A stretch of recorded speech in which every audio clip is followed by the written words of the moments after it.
Yeah. Now let's look at if we have a scale data in place, what all we can do on that data, or what all we should do on that data.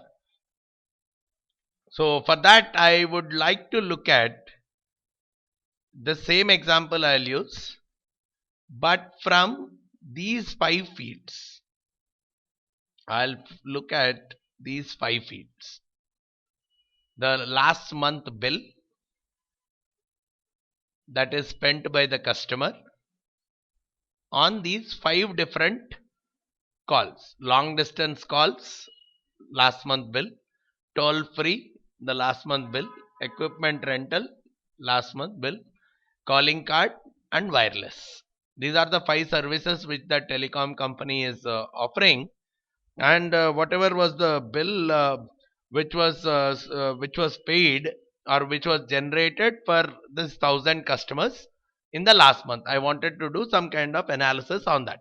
So before taking them together, I have to look at them individually. So that's where I am taking these 5 variables into consideration to do some kind of analysis on these 5 variables, right? Now, what analysis I can do as part as, so these are all scale variables because they can accept any number. Some numbers countable or calculatable kind of stuff, they are not quantified kind of numbers. The bill amounts. So these kind of data I am treating it as a scale data, and on this scale data I can do the same thing, frequencies, but along with that, on these I can do that average, all the kinds of analysis can be done on this kind of a data. So for that purpose, we go with, in the frequencies part, so whatever can be analyzed on the scale data, the heading is frequencies itself, but lot of statistics can be computed, descriptive statistics, which are mean, median, mode, standard deviation. Lot of things can be calculated on this data. So I can go to that either from this frequencies tab of the analyze, or the same thing can be obtained from descriptives. There is one more under that analyze drop down itself, descriptive stats. There is a frequencies which was the first one, and we'll use that itself, but descriptives is a slightly condensed version of that. So one of these two we can use to generate a full-fledged analysis of a scale data. Full-fledged analysis of a scale data can be obtained through one of those two, again taking one variable at a time, right? All right, so let's go with the frequencies part, right? I'll show you what all you can do in case you come across any scale data. I'm taking these out. I'll pull back these 5 scale data: long distance last month, toll free last month, equipment rental last month, calling card last month, wireless last month. These are the 5 bills of all the 1,000 customers. I'm taking these 5 charts. The most common chart for a scale data, for a nominal data, we said we can go either for a bar chart or a pie chart. But when it comes to a scale data, the most common chart is a histogram. The way the histogram plots is, it takes all the values on your x-axis and the frequency at which they are occurring on the y-axis, and it plots a kind of a smooth line, or it could be in terms of small columns together. So the x-axis is a continuous stream of values, not the order in which the data is available. Like in our nominal data case, the x-axis was, even if it has been a bar graph or something, the x-axis would be like did not attend high school. These are the values on the x-axis. They are not numbers. Whereas when it comes to histogram, you will find something like, okay, 20, 30, 40 kind of numbers on the x-axis, and the values would be joining. The frequency would be joined as simple dots and all the points joining that dots, or it could be small rectangles. We'll see that. And the most important thing for any analysis that is done with respect to the scale data is check for the normality of the data. Now, what does that mean is, if I plot a histogram, in general, if I have to use that data either for prediction purpose or for conclusion purpose, my data should be pretty much normal in nature. It should not be abnormal. What do we mean by that? Normal data, generally people have observed, again pattern wise, a normal data, when I try to plot a histogram for that, it looks more or less like a simple bell curve. If it is a normal data, the data for which I am plotting the histogram, it should look more like a bell curve. Again, what are the features of this bell curve? One, it is looking symmetric. Two, aptly height, not too much high or not too much flat. There is an aptness in the height. So whatever is on the left hand side, more or less similar on the right hand side. That kind of data is what we call as normal data. And if we have to do some kind of predictions or forecastings, like using regressions or time series analysis, any of the analysis, the first preliminary condition for us is the data should be normal in nature, because most of the statistical tests in the world today, they were designed under the assumption that the data is normal. If the data is not normal, right, probably the data on which we will look at now may not be normal at all, which means when I plot the graph, it may not look something like this, right? And there are some other measures for, without a graph also, just by looking at some values, I can say whether it is normal or not. Let's say if it is not normal, then there are two things that we need to do as analysts. One, either I should transform the data, which we will do for some of our data. Either I should transform the data, which means do some other equation on that data. Instead of leaving the data as it is, probably take logarithm of all the data, some kind of transformation, do a square root of the data. So which means the data is not normal in its original form, but after transformation, probably it may become normal. But my intention is I have to make it normal. Only then, whatever I am doing, let's say the comparisons or predictions, they will have a real meaning, right? For that reason, I have to make the data as much normal as possible. So either I should do a transformation or eliminate outliers. Extreme values could be there in my data. So these could be and or. I can do both the things also, or I can do one. But at the end, I have to make sure after doing all this, somewhere my data is coming into its normal form.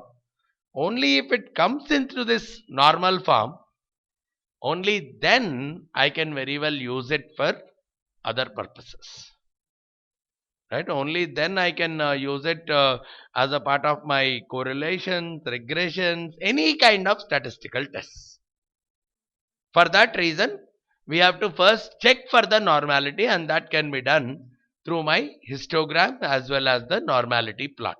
So the normality plot is, it shows, so what should be the values in case it is normal, and my histogram will show me what is my actual plot. If the actual plot is very much closer to this bell curve, then I say more or less it is normal. I can very well go. See, exact normality we cannot get. We are working on that data. We are not working on cooked up data. If I work on a cooked up or fudged up data, obviously I can make it to follow exactly the same shape. But we are working on a real data, so it will always be different. But it should be as close as possible. If I try to bring it as close as possible to normal, what happens is all these analysis becomes quite handy for us, right? So now how do I do that aspect? So this is one important thing from a graphical standpoint, and one more thing that is needed in case of scale data is the statistics, because calculation can be done on a scale data. So statistics also plays a very important role here. So I'm selecting statistics, and almost all these things can be computed for a normal data or for a scale data. So probably the most common things, select all in the central tendency aspect, select this skewness and kurtosis. We'll explain each of these, and select in this dispersion. The most common measure is standard deviation, variance. You take all these, standard error of the mean, and these are not required. It is more for if you want it in a percentile format or something, you can select this. But at the end, any data can all these activities can very well be performed on your scale data. Now let me perform these activities, then we'll discuss them one by one. I'll say okay. So the output wise, 5 variables which we have looked at. These are the 5 variables that are coming up here. Valid, missing. Missings are 0. Valid are 1000. As far as that variable is concerned, right? Probably there were some missing under the marital status category. There were some missing under some other category. We are not looking at 2 variables at a time here. We are only looking at 1 variable at a time. As far as this variable is concerned, all 1000 are valid, 0 is missing. As far as all these 5 variables are concerned. Now, the first part is mean, which is talking about 11, 13, 14, 13, 11, which is an average value. So what I can say is the average bill under the long distance calls is 11 rupees or dollars, whatever it is, 11 units. Then for toll free, on an average, people are spending 13. For equipment rentals 14, for calling card 13, wireless is 11, 11.5. So probably with a visual inspection, it is telling me that the average spend across all these 5 aspects is more or less the same, 11 to 14. Visually it is giving me, that is the conclusion. Now,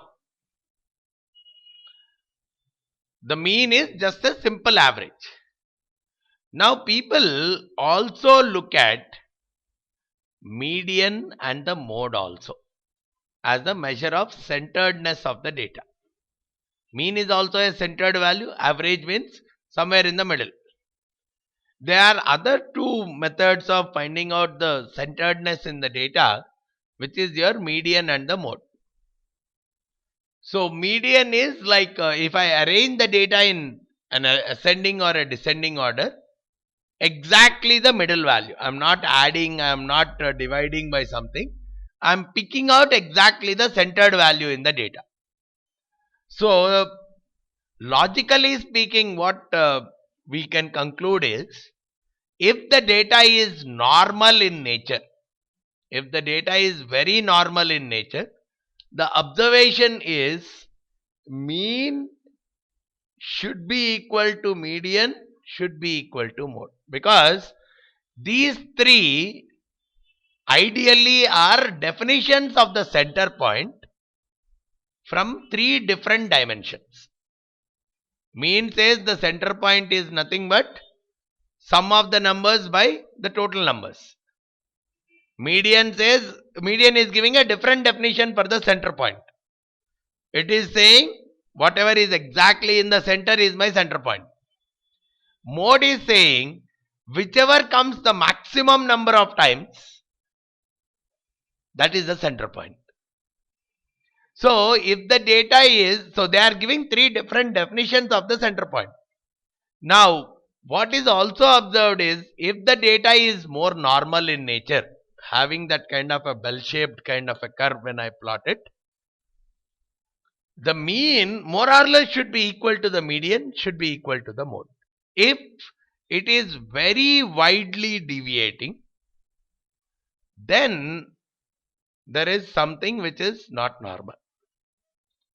Now in the median case, it is 8.52 here, which is quite lesser. 11.7 and 8.5, there is a difference at least. Whereas look at in the other cases, the median is 0, whereas the mean is 13 and 14. So which means there is a big deviation. Mean is very much deviating from the median, which is telling me that this data is not in the normal form. First way to analyze whether the data is in the normal form or not. If I look at the mean, median and the mode, and if all three of them are more or less at least at the same place, then I can conclude the data is in the normal form. And the second way to simply look at whether the data is in the normal form or not is observing the values called skewness and kurtosis. What are these talking of is, see, we were talking if the data is pretty normal, it should be like a bell curve which is symmetric on both sides. If I look at it from the center, it should be symmetric on both sides from the center. But sometimes what happens is, in the real graph which I plot, my graph could be very much tilting towards the right or tilting towards the left. The same histogram which I plot, it would be either tilting more towards the right, it is not in the center, no symmetricity. It is tilting more towards the right or tilting more towards the left. In that case, we say that this data is skewed. It's not symmetric, it is skewed. That is the measure of skewness. By what extent it is more biased towards the left or biased towards the right is what is the measure of skewness of the data, right? And again, formulas wise, there are some complex formulas that are applied to compute them, right? Probably the way, again, if you are interested in that, every value I find out the average, subtract the average, do the cubing of that, and then again the same stuff, do the squaring of that, and this is what will work out to be your coefficient of skewness. But of course, with the tools which we are working on, even Excel also has a formula called skew. So it directly gives us the value. We need to know how to interpret that value. Now in this example, almost all skewness are positive, above 1 and at least above 2 in some cases also. Now if my data is pretty much symmetrical, very much symmetrical, my skewness should be 0. Because nothing biased towards the left or biased to the right. The value means it is biased towards some side. If it is positive means it is biased towards the right, which means there are some very high values which are pulling the average towards the right.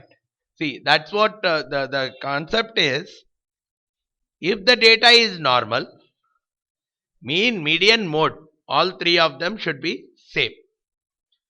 If the data becomes more skewed towards the right, there are some big values, very big values, which are dragging the mean towards the higher side.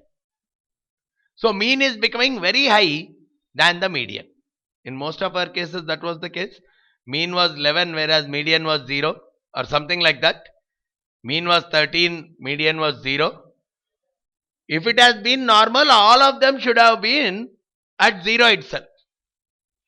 Because the data is more skewed towards the right, the average, which is this means there are some very big values in the data. Now when I am adding up all the values and dividing by the total, the average will have to go up, right? So the mean is becoming more higher than what the middle point has to be. So that's where we are observing. If you observe, the mean is very much greater compared to the median or the mode, what you observe is the data is more skewed to the right. There are some very high values in your data, very high positive values in your data. Probably that's the reason in almost all 5 cases, I am observing a skewness which is away from 0.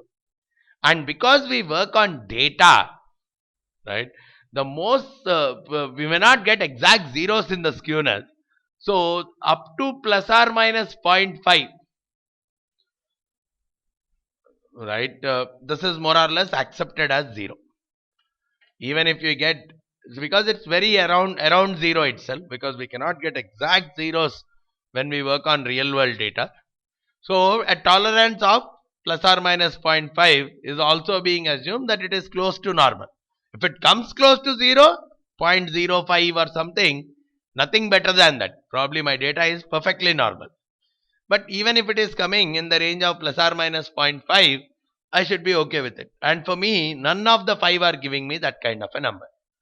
Which means in isolation, none of these have a normal behavior. The same thing happens with kurtosis. That's also one more measure. If the data is normal, the peak, this is a measure of peakness. See, while skewness was measuring the deviation from the center in terms of left or right, more biasing towards left or right, kurtosis is from the top perspective. How much peaked is the data? What is the maximum peak? Again, too much peak is also problematic, and too much flat is also problematic. So if the data is, because that gradual fall, those kind of behaviors will not come into picture. If the data is too much peaked, what happens is the fall will be drastic. Because if 70% of the data is in the center only, the next item, obviously from 70 it has to fall to 7%. So my graph will look like a sudden fall rather than a gradual fall. Whereas if it is a normal data, there should be a gradual fall in the value, not a drastic fall. So from that standpoint, kurtosis gives, again, if my data is pretty much normal in nature, kurtosis also will be 0. If it is positive, means there is a lot of peaking, a big peak, which means a lot of values are in the center. And if it is negative, lot of distribution in the values. Everything is flat. Right? So even in this case, we have 14s and 8s, all kinds of numbers. Very much all these numbers are away from 0. Again, probably I can give this limit of plus or minus 0.5.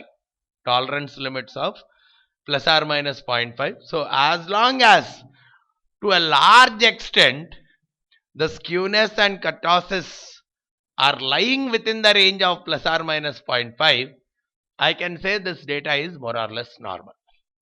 If it is not lying, then I may have to work out either by doing a transformation on the data or do some kind of elimination of the data.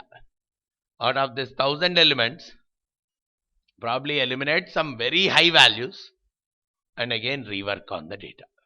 And statistics says probably even if you eliminate 1%, 2% of your data, see, for me, statistics should help me in terms of good predictions, good summarization.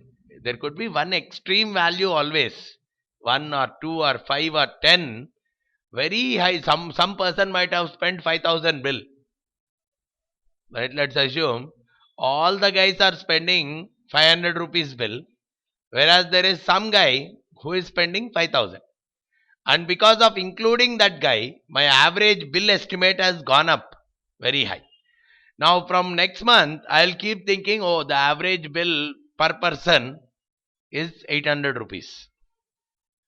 So because I have 1000 customers, probably I can expect 8 lakhs as my revenue next month, which is a very wrong estimate, right?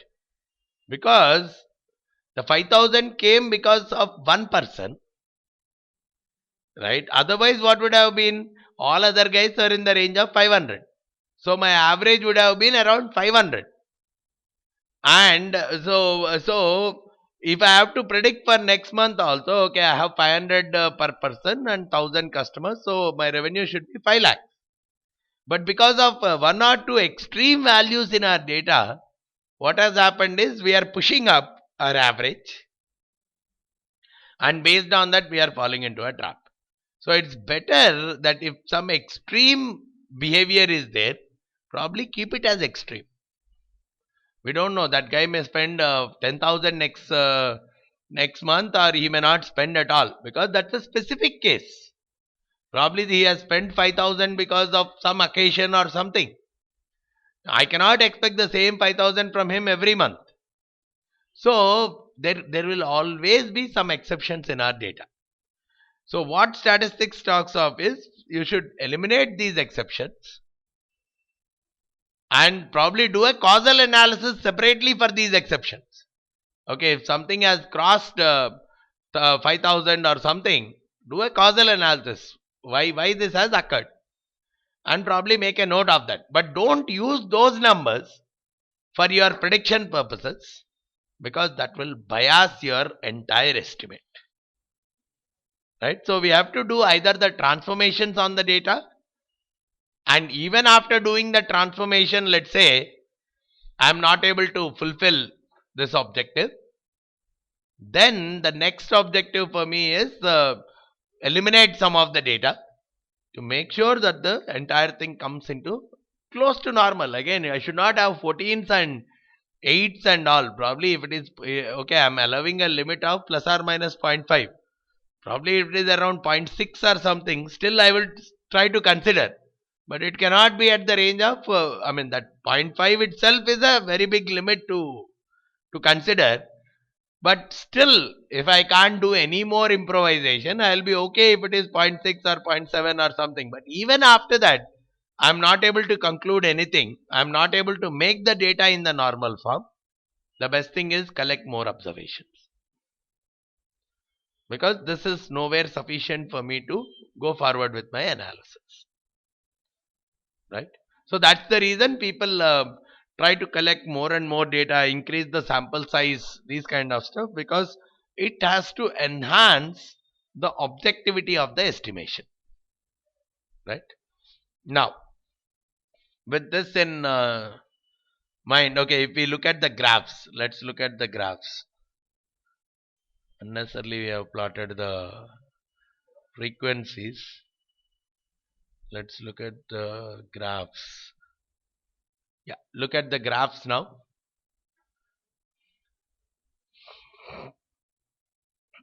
This should be the normal pattern. You are seeing something in black, a smooth curve. If it has been normal, the histogram should be more coinciding with this pattern, which is in dark, which is given as a line. But you are seeing some histogram plots are way above that normal line. This happens to be my normal line. This is my normal line. What we are observing is there are some histogram plots which are way above this normal line. That is what is kurtosis. Kurtosis is talking about if the data has to be normal, the peak should have been only this much. The peak should have been only this much, some 100 odd. Whereas I am having close to 300 as the peak. So it is nowhere close to normal. And even if we see this side, we have some extreme values. You see here? More shifting towards the right. That is where skewness was showing a higher number. The graph was showing, now you see the actual graph, it's even extending beyond this point. I even have values somewhere towards the extremes also. Right?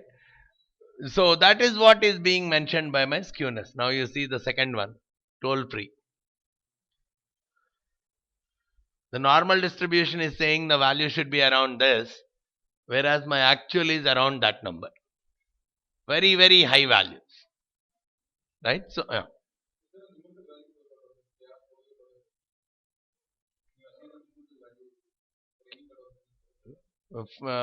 Kurtosis, logically speaking, if the data is normal, it should be 0. Right? When we do the transformations on the data and all, we'll see that the kurtosis is coming into that 0 belt.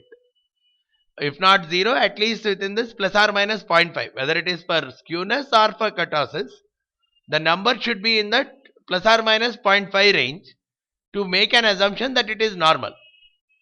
Right? Only then I can use it for any kind of statistical test purposes. Otherwise, it gives me a test. The whole test will be over. I'll show it without transforming and with transforming. If I apply 2 tests, in both the cases, the output will come. But the accuracy of the output, right, probably if it is 30% good in the old case, at least it will be 60% good in the new case.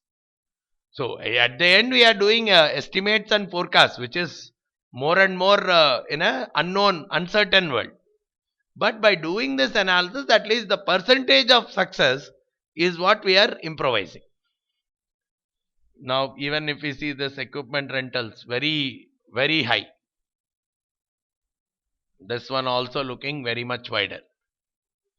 When I do it, when I do some kind of transformations or something on this data, my intention is at least it should fit into this curve to a large extent.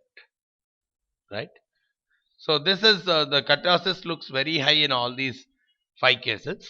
So that's the thing we'll work on.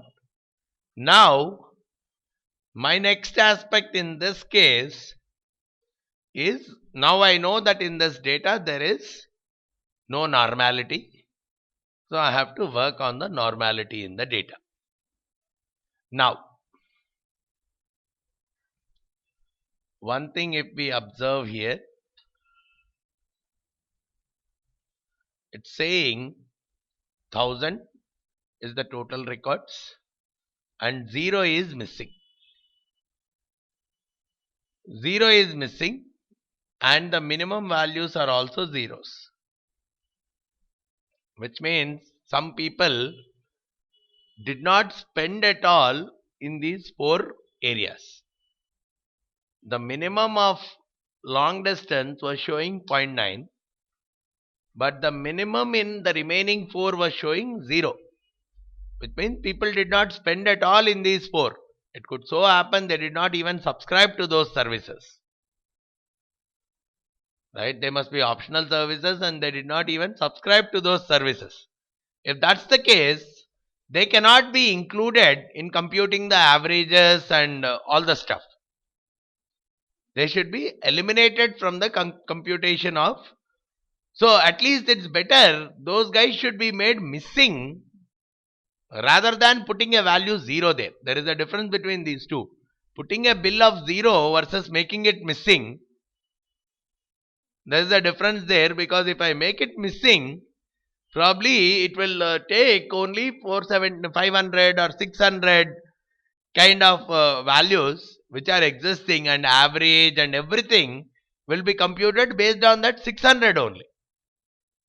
Right? Whereas if we look at in the data, the way they have captured the data is they have put zeros for all these bills. And it could have very much happened that they did not even subscribe that. That's where there is no bill for them in all these aspects. So that is what is making the data more and more biased. So before I do the transformation, I want to do one more analysis. Make all these zeros as missing. Make all these zeros as missing and retry this analysis. Redo this analysis by making these values as missing. So probably I can handle it at this layer in the variables. I can define missing. So in the long distance monthly, right now there is no missing. What I'll do, I'll put one missing value 0. If someone has entered 0, treat it as missing. Any 0 that is entered for all these 5, I'll do the same thing. Any 0 that is entered, because I have only one value entered like that, any 0 that is entered, make it as missing. Of course, there are other ways to do that, but I'll show all of them one by one. So in this example, I'm showing how do you make it here. So in the data, I got it as 0. One easy way to understand the missing. In the data, I had zeros, and because of that, the averages were showing based on all the 1000 elements. They are taking that all 1000 are existing, all 1000 data is existing for all of them. So even the average and everything that is computed was taking even the zeros also into consideration. Probably those could be the guys who would not have even subscribed to those services. So there is no way they will get that bill anytime. Right? Now with this, I want to rerun the test. I've just made these numbers as missing, and with this I want to rerun the test. Now again we can go to that recall dialog. We'll go into the recall last dialog. So here also we are getting this frequencies part. Probably I'll remove these tables, so there's no point in generating big tables. So I'll redo this entire activity. Now let me see what difference this is making. You see here, the number of valid,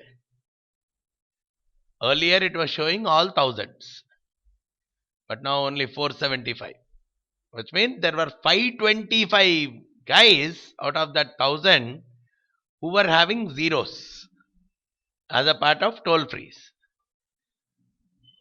Right, which is the reason the middle element median was showing zeros, because 525 were zeros only.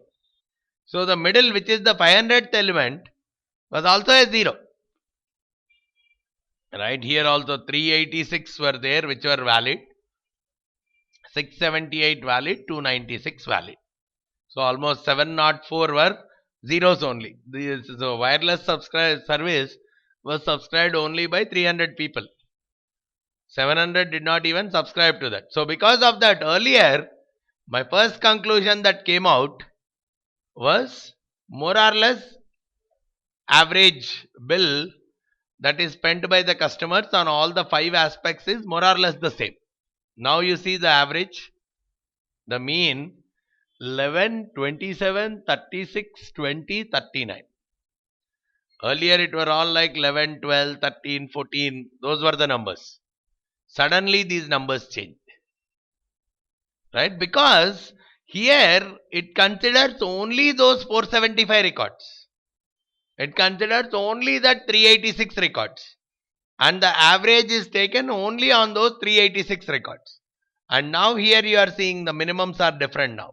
Earlier they were showing all zeros. The moment I made them as missing, at least if we had a rupee of bill, then only is included as a part of the values. And now let's look at, so this should be the first step. Anything that is missing.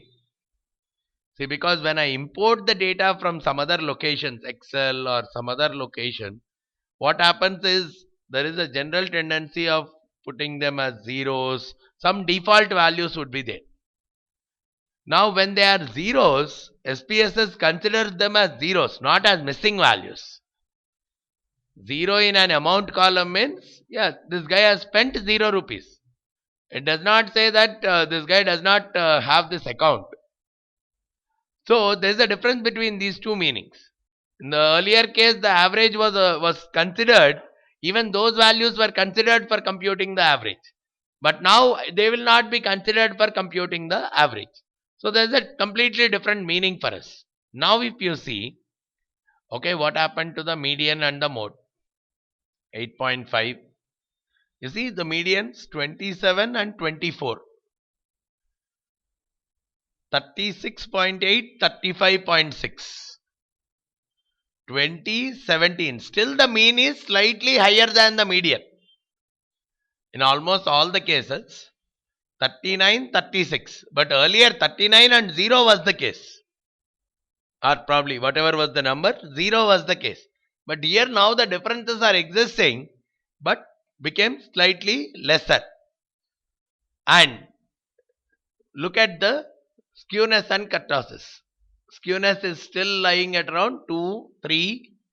That numbers are still there only. But I have to bring them into plus or minus 0.5. So by doing this work, that did not happen. Then what about kurtosis? 14, 26, 0.6, 7.5, 3. Even this also did not get resolved. Right? So the graphs wise there was no resolving. But at least the averages completely changed. I mean, probably my first statement, which was more like equal spending across all 5 products, now my opinion got changed. Probably people are spending very highly on wireless, almost 39 rupees on an average, $39 on an average, versus equipment rental almost $37 on an average, whereas the long distance on an average was only $11.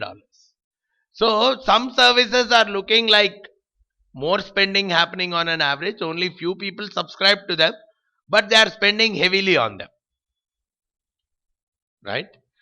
So that was the first thing. And look at your graphs now. Still the kurtosis is looking very high. Higher outside your normal range. Looks more closer to that normal curve, only slightly above, slightly below kind of stuff. Again, higher than the normal. Higher than the normal. So because of these things, we are seeing that these numbers of skewness are still showing some positive values. And even the kurtosis. So here you see 0.641. The kurtosis is 0.641 in this case. And we said the limits typically are plus or minus 0.5. So look at the third one, equipment rental. We see the graph is looking more or less normal. You see, more or less it is fitting because 0.64. The moment it becomes, let's say, 0.3, 0.2 something, you will find both this graph and our histogram more or less coincide with each other. So if it is a perfect coinciding, then it becomes perfect 0. But it's very rare to obtain that perfect coinciding in the number. So at least if it comes more and more closer, so either we can observe that from the graph, or from the normality, from the skewness and kurtosis plot. From either of them we can observe the same. From there we have to decide whether something is normal in nature or not. Okay, now that even after making the things valid, making them as missings, I'm still not able to bring the data into the normal form. So my next task here is transform the data. My next task goes into transformation of the data, right? And then even if the normality doesn't come even after the transformation of the data, I'll get into the next task, which is the outlier identification. These are the two steps which we should work on if we have to get the data more and more normal. Once the data is normal, I can apply for any kind of analysis on that data, whether regressions or forecastings or whatever it is. That data becomes more appropriate for applying any of the tests or predictions on that data. Fine.